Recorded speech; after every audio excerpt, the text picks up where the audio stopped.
When I had the. Hello, everybody. Welcome to the Fayette County School Corporation Board of School Trustees Business Meeting. We're here at the Administration Building. It's Tuesday, August 11th, 6:30 p.m., and we're calling the meeting to order. And let's all stand for the Pledge of Allegiance. I pledge allegiance to the flag of the United States of America and to the republic for which it stands, one nation, under God, indivisible, with liberty and justice for all. Okay. I would like to seek a motion to approve the agenda as submitted and amended. I so moved. Thank you, Ann. Do I hear a second? Second. Thank you, Andy. Any discussion? All those in favor signify by raising your hand. Opposed, same sign. Motion carries.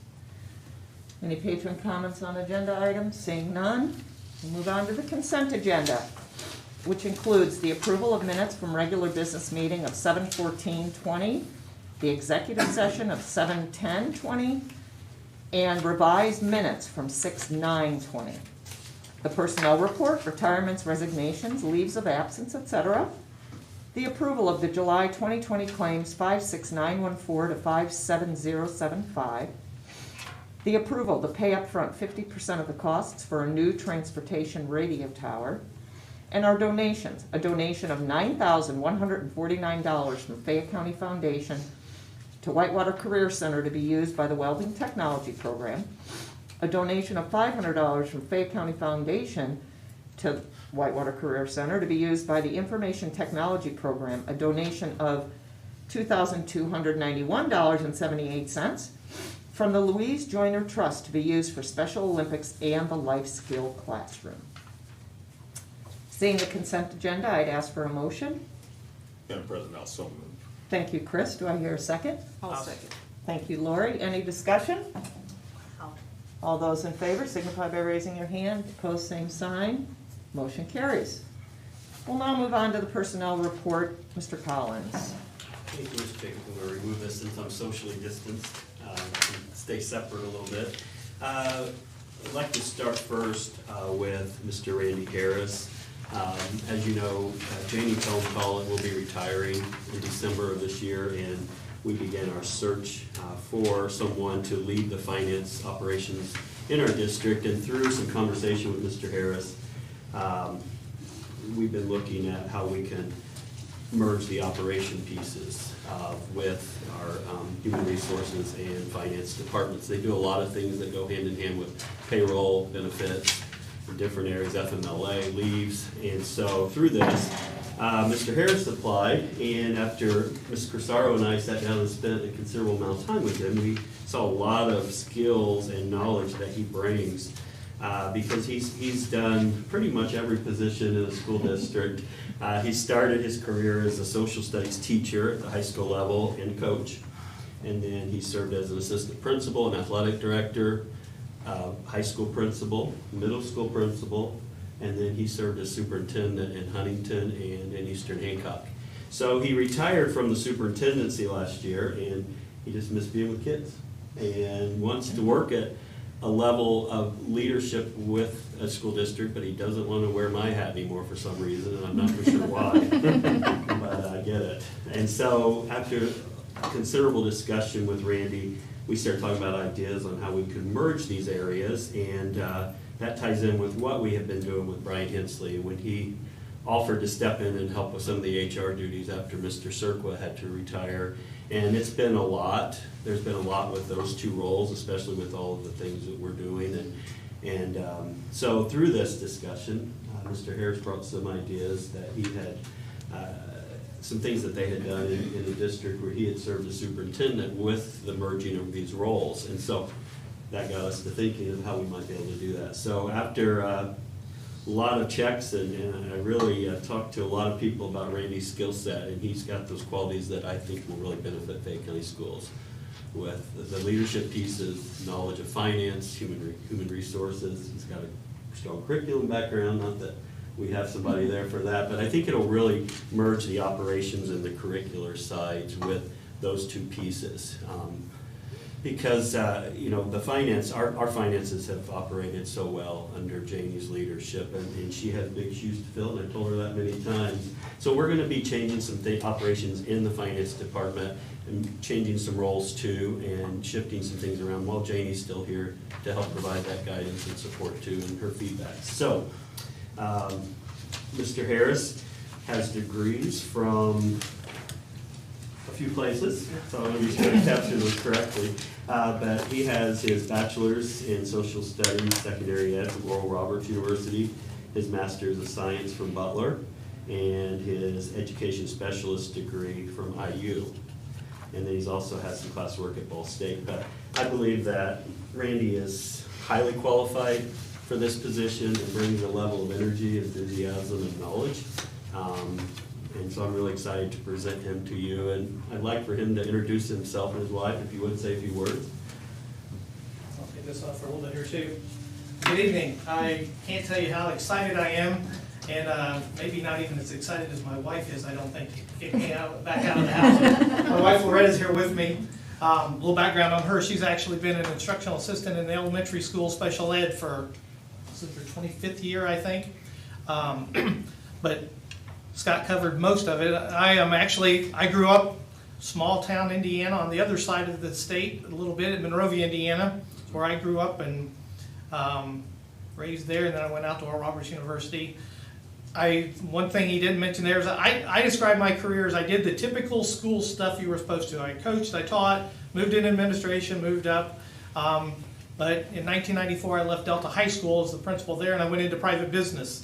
We did a whole lot of technology stuff, and so for 14 years, I spent in the private sector world, both with technology, as well as then, for the last 6 years of that stretch, I worked with a company out of Muncie called Educational Furniture, and we sold school furniture. So I did everything with a very small company, from general manager to sales to installation and all of those kind of things. And at that time, I missed the kids, and part of the reason for missing the kids is my last 2 years with Educational Furniture.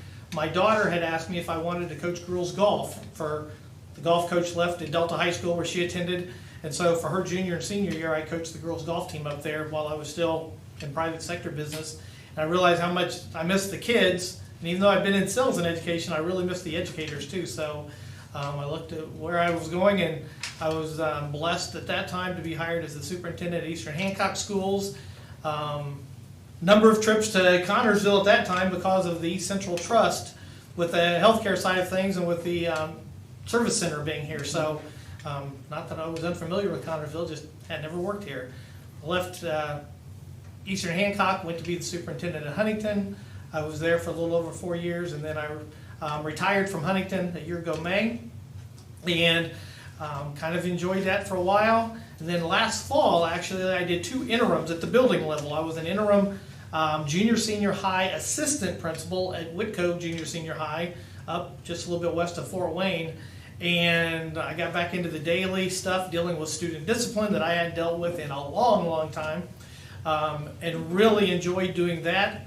And then my last day there, I got a phone call from a fellow superintendent that said, "Hey, I need an interim principal for a while. Are you interested?" So I took 1 day off, and I started then as an interim assistant at Belmont Middle School, and did that through Christmas break.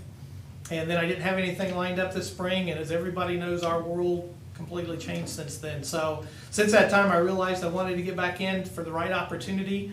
I don't know how much Scott and I, every time we started to meet, it was like, this probably won't take more than an hour, and that went an hour and a half. And then all of our conversations ended up longer and longer. I realized what a fit for me that it was. At Eastern Hancock, I pretty well oversaw everything in a small school. At Huntington, I describe it, I oversaw nothing except everybody else. I didn't do anything other than oversee people. But told him I want to do absolutely everything I can to support him and all of the staff here. More importantly, I want to do all I can to help the kids in Fayette County. And I'm excited to get back with a little less pressure. Somebody might say, well, there's still a lot, there's still a lot of pressure. I get that, but it's not the same pressure, and things go with there. But hopefully I can maybe relieve Scott of a few of the headaches that he has, not all of them. But I am just excited to get started, and look forward to getting down here every day. Thank you.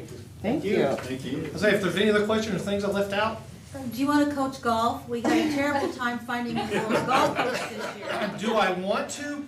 Probably, actually, but my golf clubs are still in my attic. I have not even had my golf clubs out of my attic We had since last we spring. had a difficult time finding we finally secured one, but this is not his specialty. So for next year, Mr. Superintendent, Mr. Personnel Manager, this is nothing against the gentleman we have now, but he will admit that golfing is not particularly his thing, but we're so happy that he stepped up because our girls needed a coach and he filled that spot. They're playing tonight, by the way. So. Any other questions for Randy? Or? Where's home, Randy? I live in Muncie. See, We've lived there since 1989 when I went to Delta High School, so been a long time. Not a bad commute. And I didn't tell me my kids a little bit. Just my daughter, the youngest, but my daughter is a chemistry biology teacher at Franklin Central High School. They're on the southeast side of Indy, and my son is a dentist in Anderson. So I'm proud of both of them. And you still worry about your kids, but I think they've done okay. Thank you. Thank you. Well, thank you. Thank you. Thank you. Have a few more personnel items. This is a busy time, as you know, with filling staff needs at the last minute. With that piece then, with Brian Hensley, as I had shared with some background information with you, he will be moving back to his previous role as Director of Facilities starting tomorrow. And I think he's really happy to get back and focus on those areas. And there's a How lot is he to do. feeling? He's still struggling with some Okay. things, but he's been in here the last 2 days. and Okay, good. He's a trooper, so. For certified staff, Benjamin Brown, fax teacher at CMS, Pam Herman, ABE teacher, John Munger, English teacher at CHS, and Amy Stanton, English teacher at CMS. And at this point, right, Ken, we have all of our certified staff members hired. We had a couple of resignations here last minute that provided some challenges. And Mike Cirqu's been great to help with those pieces, working with Brian Todd and Randy. We found a fax teacher for middle school? Yes, Yeah, it's on there. Benjamin Brown. Okay. For classified staff, Ralph Burchett, orientation specialist with the Adult Basic Ed program. Damon Cox, a mechanic at the Transportation Department. Jade Alley Friend, aftercare caregiver at Everton Elementary. Spencer Kuhn, social worker at Frazee. Tyra Steele, aftercare caregiver at Everton. And Alexis Wilson, developmental preschool education assistant at the Little Spartan Preschool. And if you've not been by Maple, or the old Maplewood, it looks amazing, the signs up. It is, Yeah. it's cute. Sean and his team have done a great job with getting the building looking great, so take a drive by there if you haven't. Extracurricular, Joy Davis, the Special Education Department Chair at CHS. Brian Emerson, Varsity Assistant Football Coach, CHS. Ken Fisher, Assistant Football Coach, CMS. Lynn Houston, 8th grade volleyball coach, CMS. Philip Keller, Assistant Football Coach, CMS. Brian Mitchell, Assistant Varsity Football Coach, CHS. Paul Moore, Assistant Varsity Football Coach, CHS. Charles Peterson, Boys JV Basketball Coach, CHS. Steve Rubel, Varsity Girls Golf Coach, CHS. Samantha Scott, JV Cheerleader Coach, CHS. And Joey Seidel, 8th grade boys Y basketball coach. Wow. That's a pretty good list today, but those are for your consideration. Thank you. Okay, board, I'm looking for a motion to approve the personnel report. I'll make a motion. Thank you, Andy. Do I hear a second? Second. Thank you, Dennis. Any discussion? So thankful we got all the positions filled. Yes, yes. We still have a few assistant positions that we're working on, but we do have all certified positions filled. So. Okay, any further discussion? All those in favor signify by raising your hand. Opposed, same sign. Motion carries. Next, the approval of Creative Steps after-school care program. Ms. Corsaro. Thank you, Madam President. Board. In your package, you will find a proposal from Creative Steps Learning Center. In light of COVID-19 and Indiana Code, we are now required to, as a district, to provide a latchkey program for after-school care. I believe the last probably 7 or 8 years, we have utilized the services of the Link and our base after-school care. However, as you know, this last summer, their board voted to no longer continue those services. So we needed to reach out to some of our area providers to see if anyone was interested in providing this. And Creative Steps Learning Center provided us with a proposal that I provided you a copy of. So they are proposing to provide after-school care in 4 of our 5 elementary schools. The reason they're not doing Everton is because Everton has a standalone after-school care that they run, and it's doing well, and we just felt like we didn't want to disrupt that. So they will be providing after-school care for Eastview, Fayette Central, Frazee, and Grandview, Monday through Friday, 2:30 to 6. And it's just a partnership. They will be responsible for all of the staffing, all of the training, and all the daily operations. But I just need the board's approval to have this partnership with them so that we can be in compliance of Indiana code. I have a question that's not particular to that, and I Okay. should have questioned back to the personnel report, just ask the question then. Oh, we're going backwards. Well, so I know Everton's always run their own program. I did not realize that we hire the caregivers, so does the money that comes in then come to the school? Okay, I always thought, I mean, come to you guys, not Right. to Everton. I always thought money came into Everton, Everton hired their own people and it wasn't approved. I didn't know how that worked. Those funds come in and they have an account that Janie, oversees. On your fund report. It's Yeah. on our fund report, It's- and they do I guess pretty I know well it too. closely. Yeah. They do. And they pay all their employee costs from that. Right, okay. That was just a clarification, but, okay, I don't have any question about the creative steps. And you can see in the proposal, they provided like a sample agenda of what they will be providing. It's gonna mirror what the Link provided for us. And just a shout out to the Link, they did allow us to keep the majority of supplies that they purchased for our schools, like recess materials, games, and other activities. So Pam Shaw at the Link has been wonderful in making this transition as easy as possible. So we appreciate that as well. Well, great, thank you. Okay, I'd like to seek a motion to approve the Creative Steps After-School Care Program. I'll make that motion. Thank you, Lori. Do I hear a second? I'll second it. Thanks, Chris. Any discussion? I just want to say parents are very thankful that this got put in place, because I had parents that were just, when they heard about the Link, they were just like devastated. It's like, what are we gonna do? So I'm glad everything got together and for start of school, so they're very thankful. And Creative Steps has been around for quite a while. They've Yes. operated out of one of the local churches.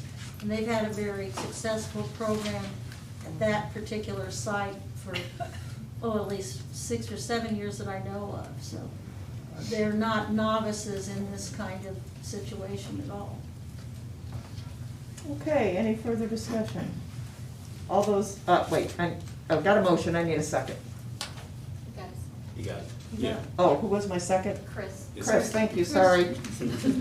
We had our discussion. All those in favor, signify by raising your hand. Opposed, same sign, motion carries. Okay, permission to advertise for the 2021 budget plans and hearings, Ms. Kellum Pollock. Thank you, Mrs. Jacobs.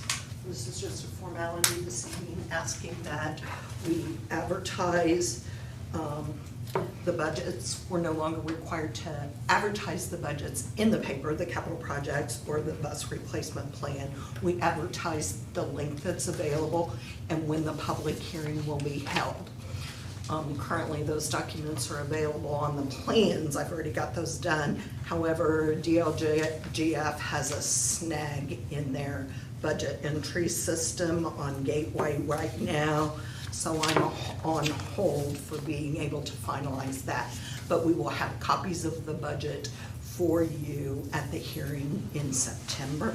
And I believe Mr. Collins is going to try to get a meeting together with the Finance Committee before that so we can go over that.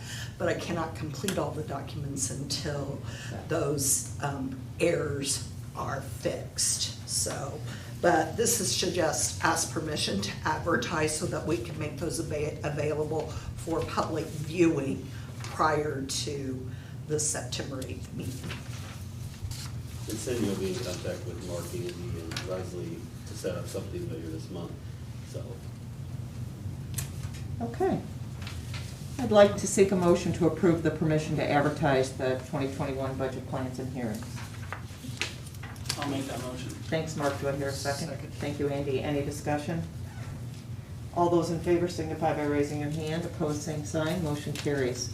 Glad you stayed up here. Approval of the Pepsi proposal. That Yes. made our superintendent very happy. Yeah, probably will.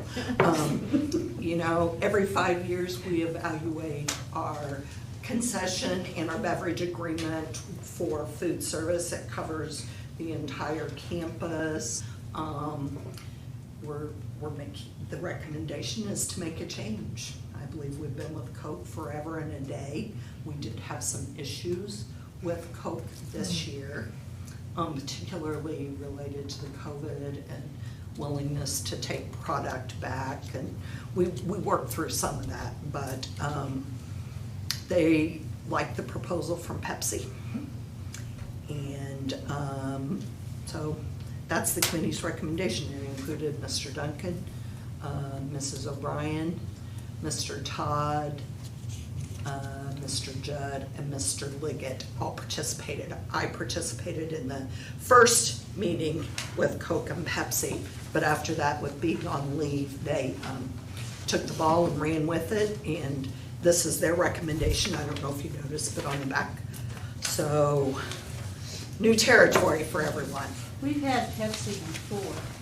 It's been Yeah, a it was long- years ago. It's gonna be a real long time ago, because Brett and Randy couldn't even remember when. It was when we did, it was in the early 2000s when we did the renovations at the middle school and built the Spartan Arena.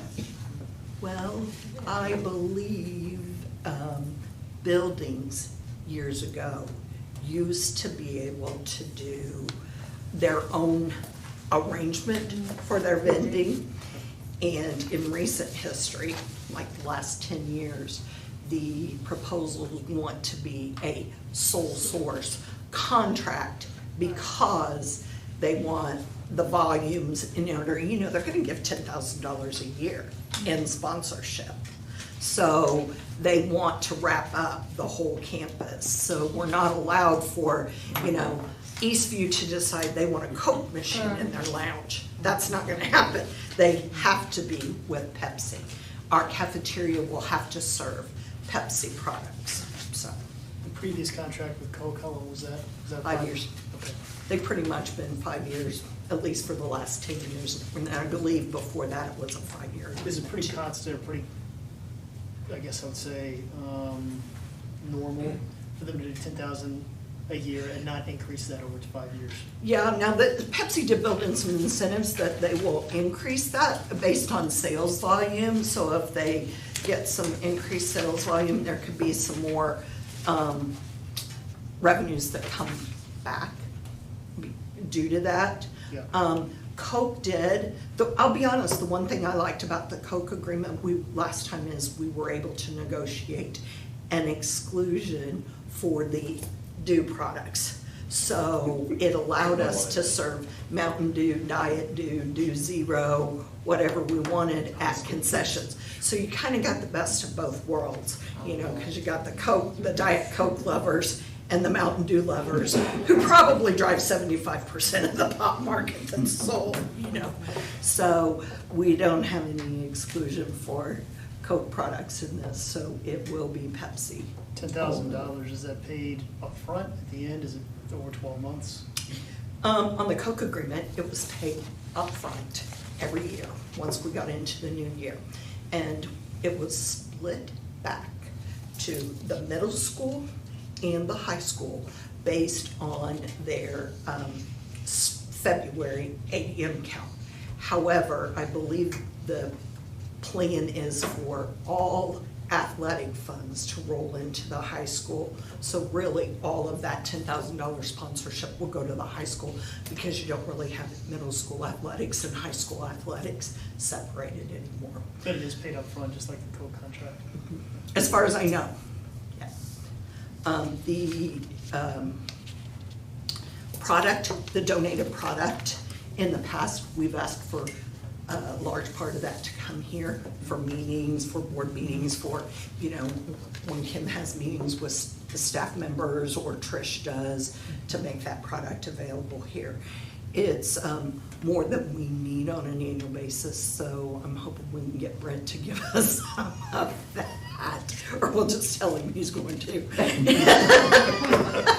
Last question. And some of it for the for athletics. Talks about marketing materials, signage, minis and things like that. Do we have a say in how that's applied? Because I mean, you don't want to come in and just vomit Pepsi all on the inside of our new. It's just in our concession stands. Okay. That signage is, you might have a sign in there now that says Coke at the top. Okay. And lists the Coke products. This will just be a sign with the Pepsi, and then you can include the pricing on that. They're gonna pay a lot more to get on the scoreboards and things like that. Well, I didn't know if they were like, well, it's required that we put up a banner on the inside. Right. That states Yeah, it's not gonna be Pepsi, the Spartan Activity or- Center, it's gonna be the Pepsi field. Yeah. I wouldn't be opposed to Pepsi field. If they paid the bill, yeah. Cut us a check There's for 6 already one figures, of have at those, it. sorry. It's already been taken. You know? Yeah. And they provide scholarships too at Proceed, so there's something, and I stayed out of it because I was biased to Mountain Dew. This reminds me of the IU Purdue thing, Pepsi and Coke. I'm biased too because I'm a Diet Coke fan, so I said I'm Aren't you a Coke abstaining. guy? Oh, yeah, I'm a Diet Coke person. Diet Coke. Yeah, buddy, This this is is tough. It's tough. It's what they want. It's Yeah. what those that are impacted most recommend, so With the new. don't come crying to us later. With the new concession area over in the field house, we're gonna we should increase the amount of concessions that we get, particularly with the things that are gonna be going on there and with the soccer and softball and everything, so we should. Well, we have concessions at all of the other events anyhow. Yeah. It's just kind of a shift in location, I think. Well, I think it's gonna be so much more convenient for people. I think we'll probably get better traffic because it'll be an easier situation. Hopefully we'll have sports. We will have sports. Oh, good gracious. Okay. Thanks, Jeannie. You're welcome. Okay. Even though it might be like pulling teeth for you Coke people, I'd like to request a motion to approve the Pepsi proposal. I'll make a motion. Thank you, Andy. A second? Second, Thank you, Dennis. You're a Pepsi guy, huh? my wife. No. I don't drink pop too much. Any discussion? All those in favor signify by raising your hand. Opposed, same sign. Motion carries. That was like a half. Or do we want a full raising of the hand?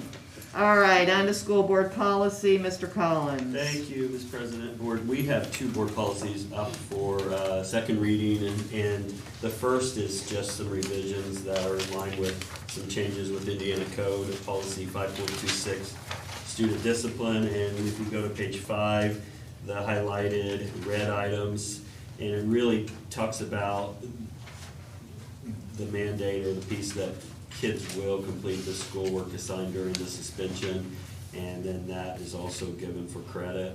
And so that's a piece that we wanted to add in that with some changes. So Ken worked on that with Michelle and getting that. And then the other is in the expulsion procedures on item 6 that we added, with the expulsion examiner providing the student and parents a school corporation list of alternative education programs located in our county or in adjacent counties, and of virtual charter schools that the student may enroll in during the expulsion period. So those are the only 2 changes there that we just added the language from Indiana Code. The other one is a new policy, and it's related to this pandemic. Policy 7.39, use of face masks. And this policy just outlines, when it's a safety issue, it talks about the requirements, the guidelines, and then also when masks are donated, we have received some donated materials and PPE that we can't charge for those, which we would not do anyway, but this is another requirement from the state to have this language here. And then the last section talks about the use of face coverings and masks, talking about when there is an emergency plan for that. and that we will provide those to those students or employees who need them, who do not have their own, which we're taking care of. And again, it reiterates the charging of the fees, that we cannot do that when they're received for free. So at this point, we've had some generosity by some various organizations with masks and other things. Adrian Ellis has been a big help from emergency management, and we're currently working on pursuing a FEMA grant as well. And Adrian's been helping us with that, and Trish Field. So that's another piece that we're trying to get some monies. It's due the end of this month. So so far we're doing okay with safety equipment. I'll talk about this a little more at the end with some of the things we're doing, but those are the two policies that are before you tonight for approval. Curious, what alternative schools are in the area? In our county, I know not in our county. Richmond, Richmond has the Excel Center. Excel Center, I Right. think that's the only one. And then some of the, like Northeastern has an alternative school, but it's more based for their kids that are on expulsion. Okay. Yeah, I didn't think there was. We bring, like I said, last board meeting, our goal is to bring our kids back if all Right. possible. Right. So, it's not something that we have to offer a whole lot of our students, because we do try to bring them back on those probationary contracts if all possible, unless it's something that, we can't. Right. And our online school may offer another opportunity within that contract for kids too, because that's been one of our goals, is to get an alternative school in place here, but the COVID-19 sort of set us back this year on getting that started. They got a little derailed. But that's A little that's bit plan. derailed. Okay, I'd like to seek a motion to approve the school board policy 5.26 and 7.39. I so moved. Thank you, Ann. Do I hear a second? I'll second. Thank you, Lori. Any discussion? All those in favor signify by raising your hand. Opposed, same sign. Motion carries. Discussion item, the curriculum revisions and course additions. Ms. Corsaro. Okay. In this last summer, we had world language revisions in terms of standards. And really, the state kind of went from the shift of learning about the language, like learning about Spanish, the grammar, and now they're shifting more to being proficient and being able to communicate using that language. So they realigned some of the world language standards, and in doing so, the high school foreign language and task force has gone back through our current curriculum maps and realigned those standards and making sure that we are addressing all of the changes to the world language standards. We aren't going to need a new textbook, because our textbook still is able to address the standard changes. It's just more in a shift more in how we're going to deliver instruction. So all of these standard changes can be viewed as always on Atlas, and the directions for that are in your packet. And next month, we'll come back and ask for your approval of the new world language standards, but I just wanted to give you an opportunity to discuss it and kind of highlight what the changes are in the world language standards. I tried to go to that link. It wouldn't go? Well, it went, but there was no drop-down menu that said that there was supposed to be drop-down and you click on Spartan, and I couldn't find it. Okay. But I figured If you can't get it, I can copy them for you. Yeah, I There's just- not, like, some just of thought I our should curriculum look maps since it are was- huge, like you Yeah. get to language arts and reading. But the world language, especially at the high school, it's fairly small, so I could print that off for you. And which languages are we offering? We're currently offering French and Spanish. And we are trying to offer them on our My Online School, so, yeah. The Kudos teachers to really them. wanted to. The do teacher, that. yeah, it's all, our high school teachers were really adamant that they wanted to maintain that connection with those Oh, kids that had great. started in foreign language.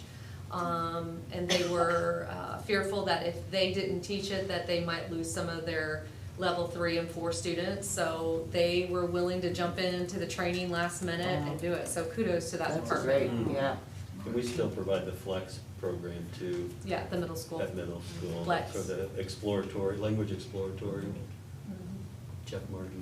Did the flex curriculum change as a result of these changes? The middle school curriculum changed much? A little bit. It was focused more on like French, Spanish, and again, it's not necessarily that the standards changed. It's just the direction and they want to go towards proficiency instead of just understanding what the language looks like and the grammar part of the language. It goes from a cultural then to a more conversational type Yes, situation? Yes, that global citizen and how we can teach our kids to be global citizens and interact with the language and understand the language other than just understanding how it's set up. Like this is a noun, this is a verb, and this is how you put it together in a sentence. So it's more about interacting and communicating in society. Real world applications, yeah. Yeah, more conversational, how. Sure. Not how to conjugate a verb. But Exactly, which I know when I took German, that's what it was. Yeah. Thank you, Kim. Uh-huh. All right, public comments. Persons wishing to make the board aware of suggestions, ideas, or comments may address the board at this time. Comments which involve personnel or students must be discussed in private. Seeing none, we will go on to report items. Superintendent discussion group report. I just it sort of fits in here, but I'll have Cindy get with the finance committee to sit down and talk, and then we also have, we'll be starting negotiations before long, so we'll have that process starting up as well. And just to remind you, the state changed some guidelines last year where we have to have a public hearing to allow the public to discuss compensation for teachers.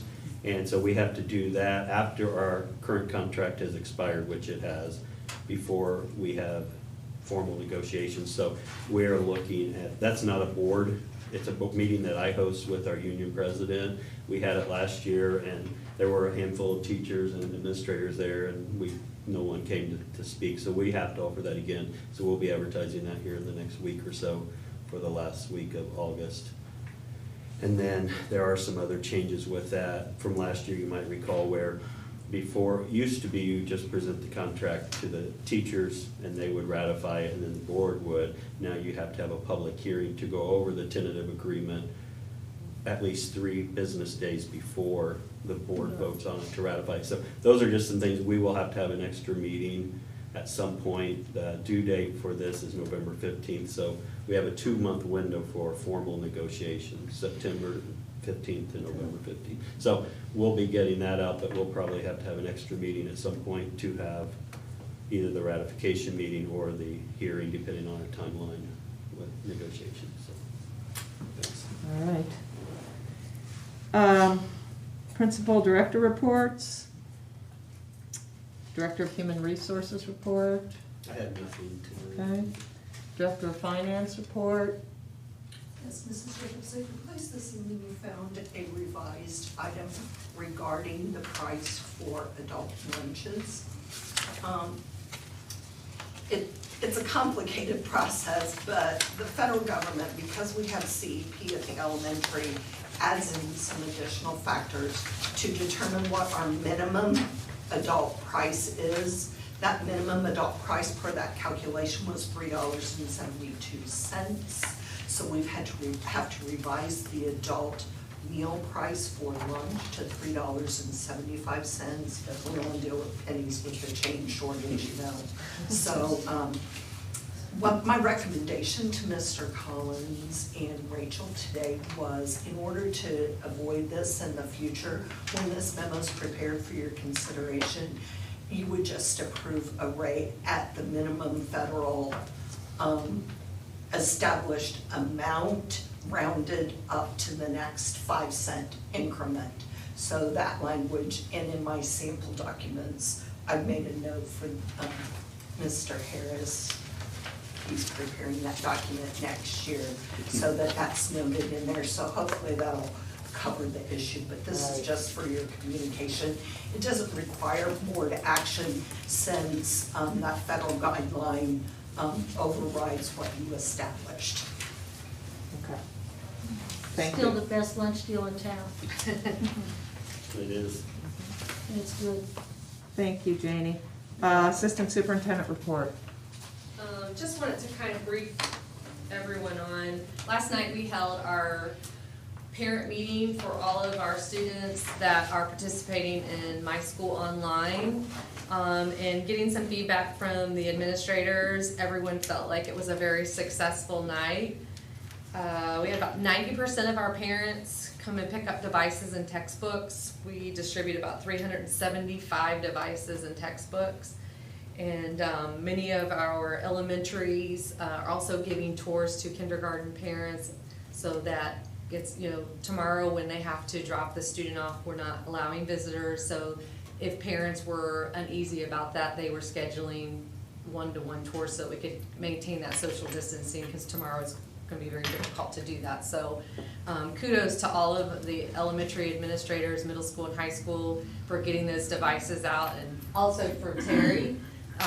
He and his team have worked endless hours to make this all happen. We were talking the other day, it's like we're opening two different schools. We're opening our regular school and we're opening a brand new school at the same time. And it has taken everybody just pulling on the rope to make sure that it's happened. And our devices, as you know, were in Chicago, and then they made it to Indy. They arrived, was it Tuesday night?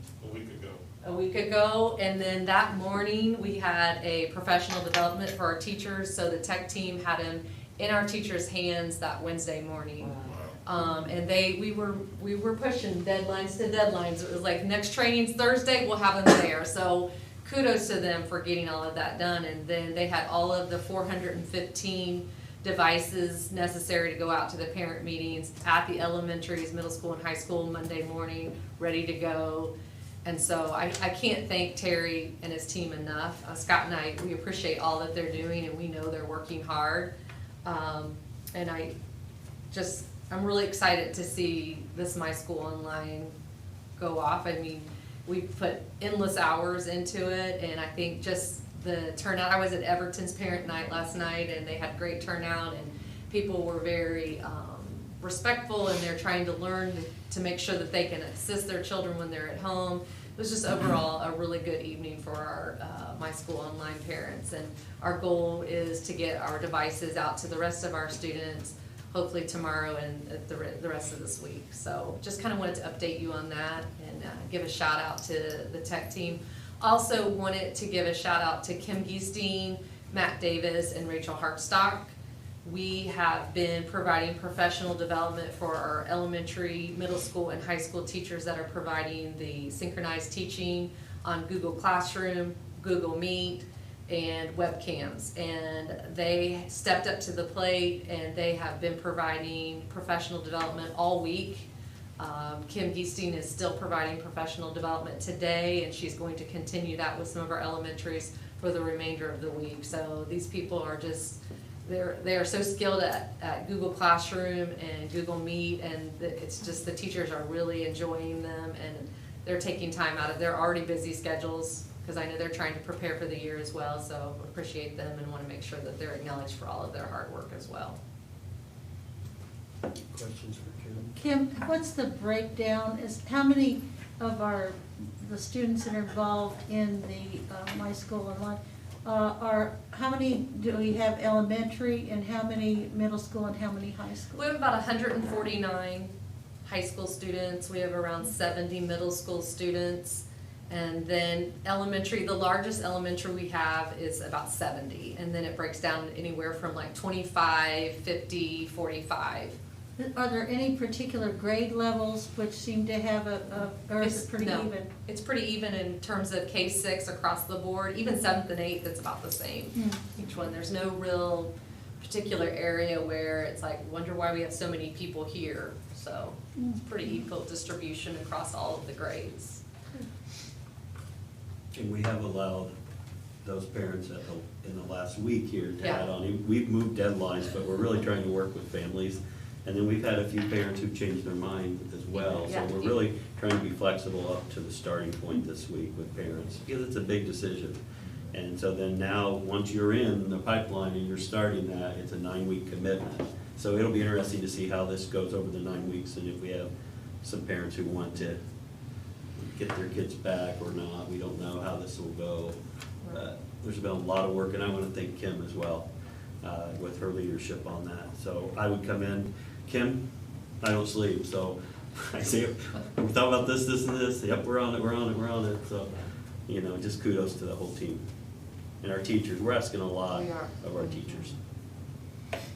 And they are stepping up to it, and, you know, I had one teacher after the training, she was so amazed at how much she learned and the confidence she had. And I thought, wow, you know, and she was one who was nervous about it. And so I think that kudos to the trainers too. Yeah, and our goal is to go back around and train everyone so that if we do get in a situation where we have to go back to remote learning, we will have everybody trained. Currently, we have almost all of our elementary teachers trained. About half of our secondary teachers trained. Even our special ed teachers are being trained to provide virtual instruction as well. So we're really trying to do kind of two things at once, to get this off and going and get traditional school going, but also prepare for the unknown, whatever that may be in the next couple of months, so. Thank you, Kim. You're welcome. Thank you.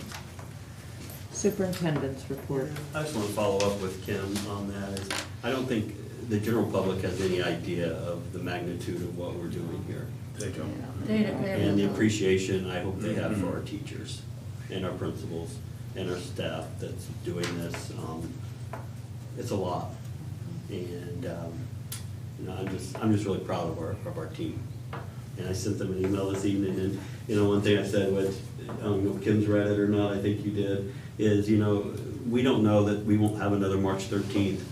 And I remember that day so vividly because we thought we were sending kids home for a week or two. Or after fall break, they would return, and they didn't. So, you know, we're really stressing those relationships. Build those relationships right now with kids. A lot of our kids need to be back in school and need that relationship and that connection to the teachers and to their friends too, but also that grace and understanding. I reiterated that we all have to have some grace and understanding here, because these are, you know, uncharted waters. There's no playbook for this, like Randy and I were talking, you know, as a veteran superintendent. They didn't give us a playbook for any of this. Sort of like being a parent, you just sort of do it, but you learn as you go, but we didn't have the time to really learn as we would. We had to jump in and do it. And so there's a lot of hard work here. And I ask our parents and our community to communicate. If you're struggling, if you're one of the online learners, reach out. Don't get frustrated, because we're all learning in this together. And we have a lot of great people who are going to support you. So that's my request there. But we have all of our bottle filling stations in place. We have masks, face shields, we have hand sanitizer, dispensers located everywhere. We don't have a sink with soap and water. We have all the sanitizers. We have the Ghostbusters machines. We're still back ordered on some of those, but we have plans with sprayers to disinfect our equipment, our playground equipment daily. I mean, our custodial maintenance team has been just tremendous in getting all the retrofitting, all the plastic shields, the plexiglass shields that needed to be installed in those high contact areas and offices and the media centers. They've done a lot. There's been a lot of pressure put on everyone with getting ready, and we're ready. I feel really confident we're ready, and that's exciting. A little nervous. It's gonna be hard for kids to wear masks. You know, that's the whole thing, is we help support them, grace and understanding, because a lot of kids have never worn masks. I talked to a parent, they've never worn a mask in their household yet. She's worried about her little guy putting his mask on and wearing it. We'll work with them. So, we're gonna practice social distancing. Our rooms are being set up to allow spacing. Our goal is to be close, about this far away. We may be a little closer, but there will be times when we have closer contact. That's what the mask will help with, when we can't socially distance, you know, on the buses in the passing period. So we need parents' help to remind their kids, wear those masks when you get on the buses. We'll have a limited supply on the buses, disposable masks like you all are wearing for our kids if they need them, but, you know, our bus drivers are ready for that as well. There's a plan for assigned seats, sanitizing the buses daily. I think we've really thought out this well, and our health department has been a great support. I talk with them daily. You know, the virus is here and it's going to be here. we're going to have cases. We have some cases now of people, there are some families that are being impacted. We have some kids who aren't going to start the school year. We have 3 staff members right now who aren't going to start the school year. But they've taken all the necessary precautions. So it's how we plan and react and how we handle each case.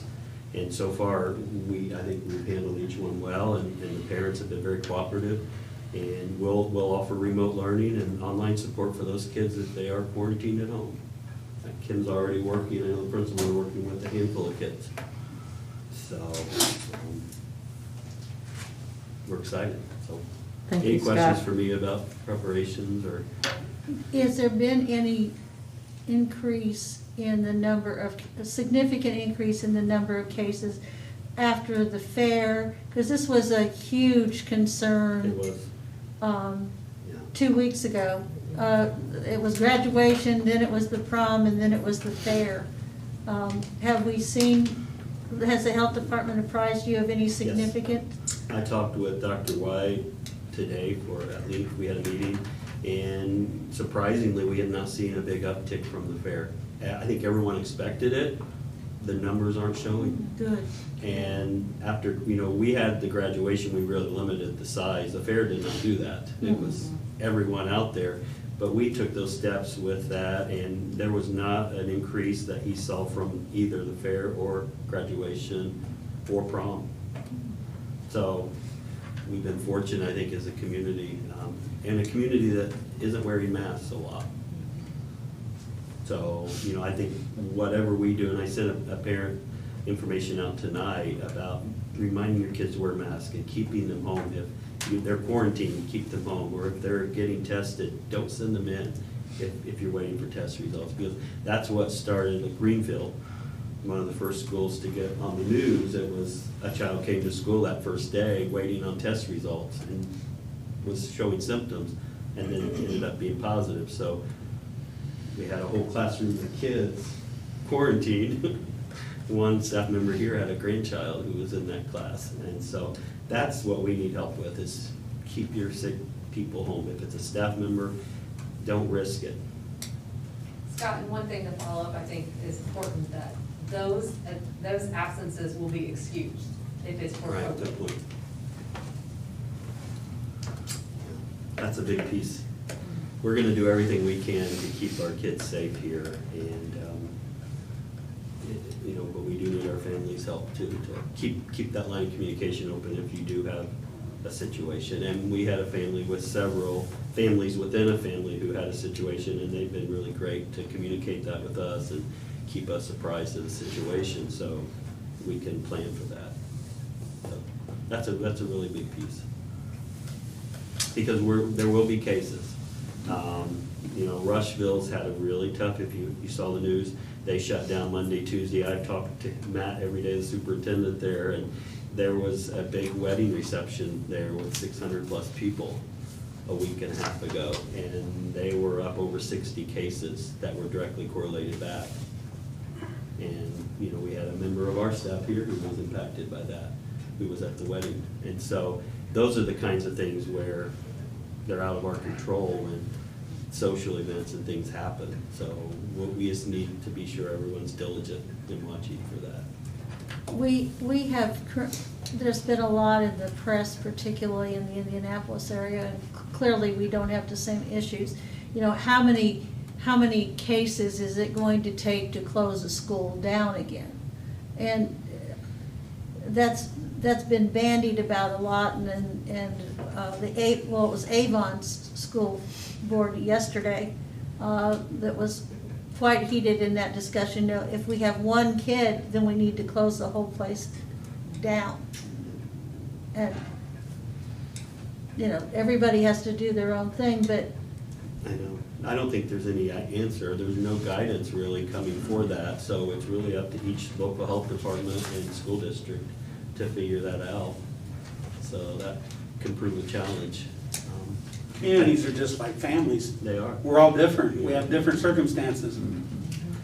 You're right, and that's why the state, I believe, has not given us blanket coverage, because Indianapolis, Marion County is a lot different than Fayette and Rush counties. So, And apparently our health department has been much more transparent with the people of the community than some of the others. Wayne White and I talk about it every day. So he's been a great support. He and Matt Shirk have been a great support to us and quick response, so I commend them. That's it. For the good of the cause? I think I might be biased, but like give my dad some recognition and tell him thanks for getting the parking lot sealed up there and getting it ready before Yeah, it school looks great. starts. So that was a haul for him. So that's a big lot. And he's 64, and then the other guys that are working with him are in their 50s, and one guy's in the 70s. So Cool. might be a young guy. Lots of He might have jumped in at experience. 20-something, but yeah, I got it done and looks great, and so It does really look thankful great. for that. I talked to him before he was out, when he was planning it out, and he said he would get it done, and he had it done when he said he would. And Yep. That's great. I appreciate you mentioning I just want to reiterate Scott's language of grace and understanding. I thought about that a lot. I do want to encourage our families, wear the masks. Something has to work to keep the numbers down, and so far, even though the fair was, for the most part, kind of a maskless event, we are not a hot spot, and that's a good thing, and we want to keep it that way. But the staff here, unbelievable. So much planning has gone into this, so much planning, and we are the receivers of the information, and we are very proud, I know I am, and I'm sure the rest of the board is, very proud of being able to be a part of the school corporation and all the efforts. And we have a lot of kiddos who really need to be back in school for different reasons. And I wish that we had more money and we could just say, you know what, we'll go virtual and everybody will be covered, but we've got kids that can't do that. We've got families that don't have internet, lots of families that don't have internet. And I just hope our legislators are listening. It's a concern of mine. We also have lots of children for whom virtual learning is simply not the best way that they learn. And particularly any child, a special education child, it can be a disaster for them to try to learn anything. And they're talking about children regressing because they have not been in the social environment that they need to. So we're providing for those people with students with special needs. I think those teachers have gone above and beyond to make sure that there's a safe environment for those children, because they need to be in that classroom situation even more so than some of the other students, because that's the only way they can really thrive. And if they aren't constantly stimulated, the fear of them regressing is pretty high. And that may be stuff that they never are able to come back. So I think our special ed staff needs to be incredibly commended for all the steps that they're taking to make sure that we provide a safe environment, safe learning environment for those children with special needs. Anything else? I know Leslie gives me credit sometimes for being simple, cutting to the chase, Yeah. whatever. Not So simple, but direct. Yeah, so I just want to say mask up, back up, wash up. I like that. That's cool. Thank you, Mark. And it is now time for our esteemed board member, Mr. Hunt. Shall make that motion to adjourn. And Dennis is our second. All those in favor signify by raising your hand. Opposed, same sign. Meeting adjourned. Crystal.